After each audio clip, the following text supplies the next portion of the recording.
இன்றைக்கி சுவையான முறையில் விலாங்கு மீன் குழம்பு தான் செய்ய போகிறேன். அது எப்படி செய்யலான்னு பார்க்கலாம் வாங்க. மீன் உடையாமல் எப்படி செய்யலான்னு பார்க்கலாம். அடுப்பில் ஒரு பாத்திரம் வச்சுக்கலாம்.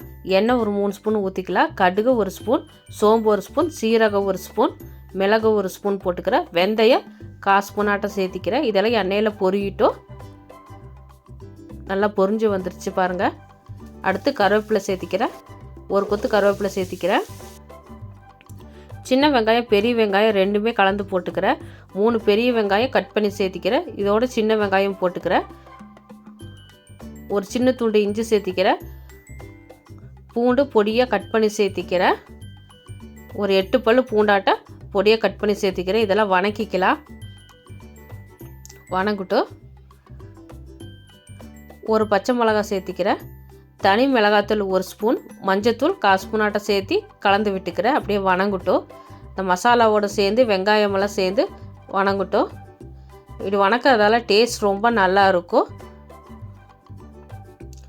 இதில் பாதி எடுத்து அரைச்சிக்கலாம், பாதி குழம்புக்கு அப்படியே வணங்கட்டும். இந்த அளவுக்கு வணங்கினா போதும். பாதி எடுத்து குழம்புக்கு வச்சுக்கலாம்.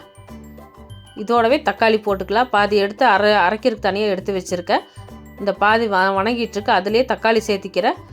ஒரு 3 தக்காளி பெரிய சைஸில் கட் பண்ணி சேர்த்து அதே அப்படியே வணக்கிட்டுருக்கு. அதை அப்படியே வணங்கட்டும். ஒரு பக்கம் நம்ம இதை எடுத்து வச்ச இந்த மசாலாவை கூட தேங்காய் சேர்த்திக்கிறேன். இந்த 1 கப்பு தேங்காய் சேர்த்திக்கிறேன். தேங்காய் சேர்த்தி தக்காளி சேர்த்திக்கிறேன். ஒரு 2 தக்காளி பொடியை கட் பண்ணி போட்டு சேர்த்திக்கிறேன். அப்படியே அரைச்சிடலாம் அந்த மசாலாவை. இது பாருங்கள், வெங்காயம் தக்காளி எல்லாம் வணங்கி வந்துருச்சு. அடுத்தது அரைச்சி வச்ச இந்த மசாலாவை சேர்த்திக்கலாம். உப்பு தேவையான அளவுக்கு சேர்த்திக்கிறேன். சேர்த்து நல்லா கலந்து விட்டுக்கிறேன். தக்காளி பச்சையாக போட்டு அரைச்சனால கொஞ்சம் பச்சை வாசம் இருக்கும். போகிற அளவுக்கு வணக்கிக்கலாம். மல்லித்தூள் தான் சேர்த்திக்கிறேன். ஒரு 3 ஸ்பூனாட்டம் மல்லித்தூள் சேர்த்திக்கிறேன். காரம் எவ்வளோ தேவையோ அந்தளவுக்கு நீங்கள் மல்லித்தூள் சேர்த்திக்கலாம். வீட்டில் அரைச்ச குழம்பு மிளகாத்தூள் தான் ஒரு 2 ஸ்பூனாட்டம் சேர்த்திக்கிறேன். சேர்த்து எல்லாம் நல்லா கலந்து விட்டுக்கலாம். பச்சை வாசம் போட்டும் சிம்லே வச்சு நல்லா அப்படியே வணக்கிக்கலாம். குழம்பு எவ்வளோ தேவையோ அந்தளவுக்கு தண்ணி சேர்த்திக்கிறேன். நான் ஜாரில் இருக்கிற தண்ணியை தான் கழுவி சேர்த்திக்கிறேன். குழம்பு எவ்வளோ தேவையோ அந்தளவுக்கு தண்ணி சேர்த்தி கலந்து விட்டுக்கலாம். நல்லா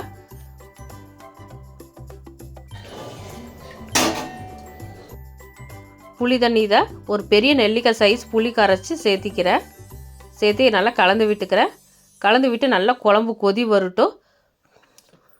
ஒரு 15 நிமிஷம் சிம்லேயே வச்சு கொஞ்சம் கொதிக்க வச்சுக்கலாம். ரொம்ப வேகமாக வச்சா பச்சை வாசம் வந்தால் கூட தெரியாது.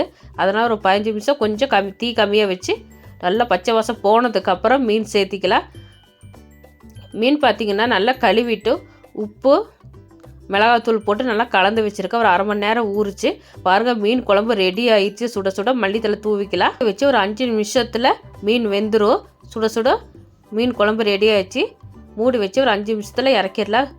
ஆஃப் பண்ணிடலாம். மீன் வெந்துருச்சு.